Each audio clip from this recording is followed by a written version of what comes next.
구독, 알림 설정까지 부탁드립니다. 오늘도 우리 사는 이야기 찾아주셔서 감사합니다. 사연자분이 보내주신 이야기 시작해볼게요. 안녕하세요. 저는 취미로 나무 공방을 운영하고 본업은 목수를 하고 있는 신랑의 아내입니다. 지금의 신랑은 제가 첫 자취를 시작하고 의미 있는 물건을 만들고자 신랑의 공방을 찾아간 게 인연이 되었습니다.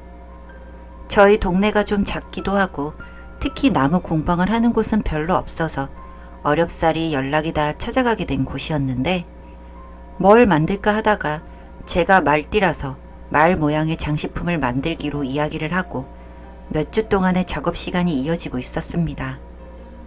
신랑이 본업인 목수 일을 하면서 작업을 하다 보니 시간을 맞추기가 힘들 때도 있어서 시간이 더 오래 걸렸던 것 같기도 해요. 그렇게 늦게까지 작업을 할 때가 많아서 중간중간 저녁을 시켜 먹거나 퇴근을 하고 저녁을 먹고 가는 경우들이 많았습니다. 저는 신랑이 저랑 나이 또래가 비슷해서 그런 줄 알았는데 지금 생각하니 저에게 관심이 있어서 그런 거였어요. 장식품 만들기 마지막 날 신랑은 저에게 데이트 신청을 했고 그 만남을 계기로 결혼까지 하게 되었습니다.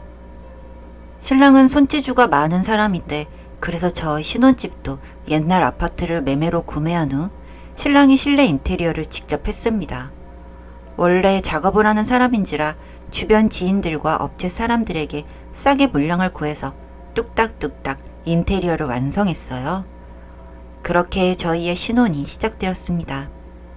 신랑은 낮으로는 공방이나 인테리어 일을 하러 다녔고 저녁이면 나무 장식품들을 만들어서 종종 인터넷에 팔기도 했습니다. 신랑은 일이 바빠지면서 공방 일은 하지 않다가 몇 년이 지나서야 밑에 직원에게 일을 가르치며 본인은 공방도 다시 운영을 하기 시작했어요. 이 과정들이 한 7년 정도 걸렸던 것 같습니다. 신랑은 사람들과 어울리는 것을 좋아하는 사람이라서 그런지 생활에 여유가 생기니 모임 활동을 시작했습니다. 당연히 본인이 자신 있는 목공예 모임이었고 대부분 목공예를 하는 사람보다는 관심을 갖고 있는 사람들이 많았어요.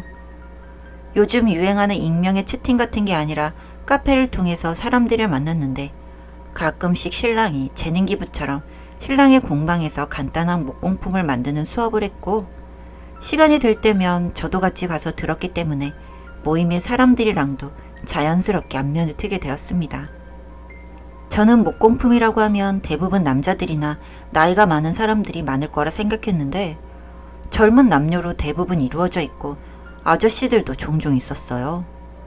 그러다가 제가 임신을 하게 되었습니다. 바쁜 신랑 때문에 대부분의 시간을 혼자 보내는 날이 많았지만 그래도 밖에서 열심히 돈을 벌어오는 신랑을 생각하면 투정도 부릴 수 없었어요. 혹시 주변의 가족 중에 인테리어나 현장 일을 하는 사람들이 있다면 아시겠지만 늘 먼지를 한가득 묻히고 집으로 돌아오는데 그 텁텁한 토팜 냄새를 맡고 있자면 신랑이 얼마나 힘들게 일을 하는지 느껴져서 괜스레 미안해지거든요. 신랑은 늘 집으로 들어오는 길에 현관에서 옷을 다 벗고 속옷만 입고 샤워를 하고 나와서 본인의 작업복을 한켠으로 빼두고 본인의 작업복만 따로 세탁을 합니다. 그런 신랑이라 저는 신랑이 참 고맙고 든든했어요. 한 번은 가족 모임이 있던 날이었는데 그날은 신랑이 따로 주문받은 물건이 있었는데 기합 내에 만들려면 일정이 빡빡하다면서 혼자서 야근을 해야 한다고 했습니다. 그래서 아기를 데리고 혼자 가족 모임에 나갔는데 마침 동생도 급한 일이 있다고 해서 그날은 밥만 먹고 일찍 헤어지려고 했는데 저희 부모님께서 아기를 봐줄 테니 신랑이랑 오랜만에 데이트라도 하던지 혼자 공방에 있으니 야식이라도 좀 가져다 주라고 하더라고요. 안 그래도 마음이 쓰였었는데 부모님이 아기도 봐준다고 하니 얼싸 신이 나서 신랑이 좋아하는 돈가스 가게에 가서 돈가스랑 김밥을 포장해서 신랑의 공방으로 갔습니다. 제가 택시에서 내려서 공방 근처까지 다다랐는데 한 여자가 공방으로 들어가고 있었고 그리고 곧 제가 들어갔습니다. 저를 보고 당황한 신랑은 그 여자 손님에게 잠시 기다려달라고 하더니 안에서 커피 한 잔을 태워서 나왔습니다. 좀 전에 말씀하신 제품은 나무를 구하는데 시간이 좀 오래 걸릴 것 같아요. 책자 보시면서 혹시 다른 나무는 어떤지 생각해 주세요. 그렇게 말하고 절 데리고 사무실 안쪽으로 들어갔습니다. 말도 없이 웬일이냐고 하는 신랑에게 자랑스레 야식 봉투를 들어 보였더니 신랑도 그제서야 웃으면서 사무실에서 잠시만 기다리라고 하더라고요. 그래서 사무실에 앉아 있으니 신랑이 곧 돌아왔고 저희는 그렇게 야식을 먹고 저는 집으로, 신랑은 작업장으로 갔습니다. 그리고 며칠 뒤 집에서 진동 소리가 울려서 여기저기 찾아보는데 신랑의 폰과 제 휴대폰이 있는데도 진동이 자꾸 울리더라고요. 그래서 신랑이 씻고 있는 사이 소리의 근원을 찾아서 여기저기 보다 보니 신랑의 작업복 주머니에서 휴대폰이 하나가 나왔고 전화가 끊긴 휴대폰을 열었을 때 웬 여자 사진이 있었습니다. 곰곰이 생각해보니 며칠 전 공방으로 찾아온 그 여자였어요. 혹시나 하는 마음에 휴대폰을 열었는데 그 여자 문자를 한 내용이 보였고 요즘 휴대폰 요금이 많이 나왔다는 둥, 폰 요금은 내가 내고 있으니 폰이나 잘 숨기고 다니라는 둥 그런 이야기들이 있었고 그 순간 신랑의 외도 사실을 알게 되었고 앨범을 보다 보니 그 여자가 목공의 모임에서 만난 사람인 것도 알게 되었어요.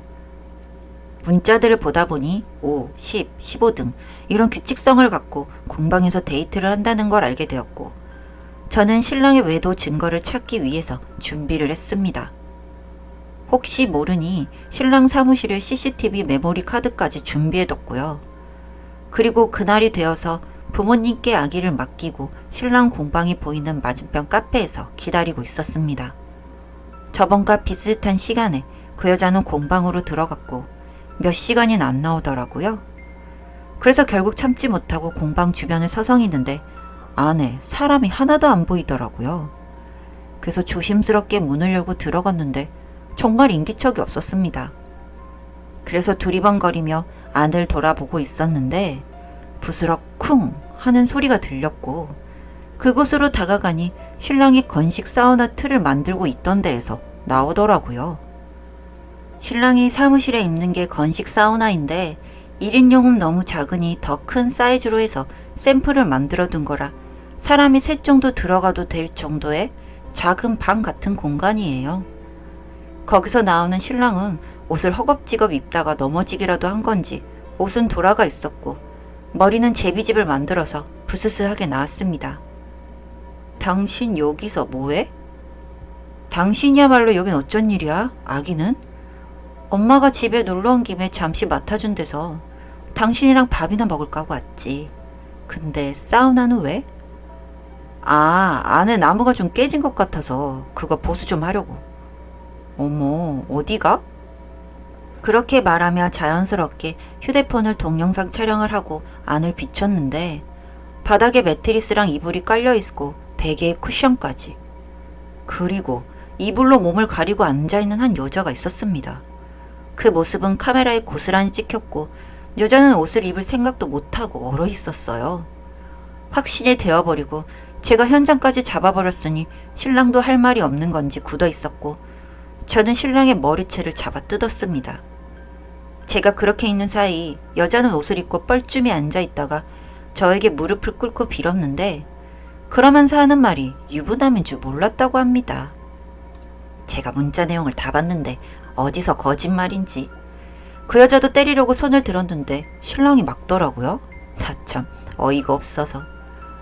애 생각해서 한 번만 봐줘. 내가 정말 잘할게. 내가 잠시 미쳤었나 봐. 애를 생각하는 사람이 집에서 매일 애만 보고 있는 나한테 이게 할 짓이야? 미안해.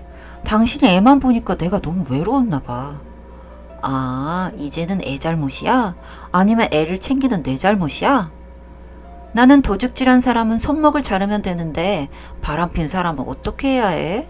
내가 24시간 따라다닐 수도 없고. 이미 우리 사이는 끝난 거야. 그렇게 말하고 저는 집으로 돌아왔고 신랑은 집으로 돌아오지 않았습니다. 그 여자를 만나러 간 건지 시댁으로 갔는지 모르지만 제가 앞으로 해야 할 일은 확실해졌어요. 아이 양육권, 재산분할, 이혼소송, 상간녀 소송, 위자료 청구, 양육비 청구 등등. 뭐 다 돈이랑 관련된 일이긴 했지만 여자 혼자 애 키우는 게 어디 쉬운 세상인가요? 힘들더라도 하나씩 다 뜯어낼 겁니다. 변호사님도 시간이 문제라고 했지 다 가능하다고 했으니 질질 끌면서 두 년놈들 피를 말릴 거예요. 사연은 여기까지였고요. 우리 사는 이야기 시청해주셔서 감사합니다.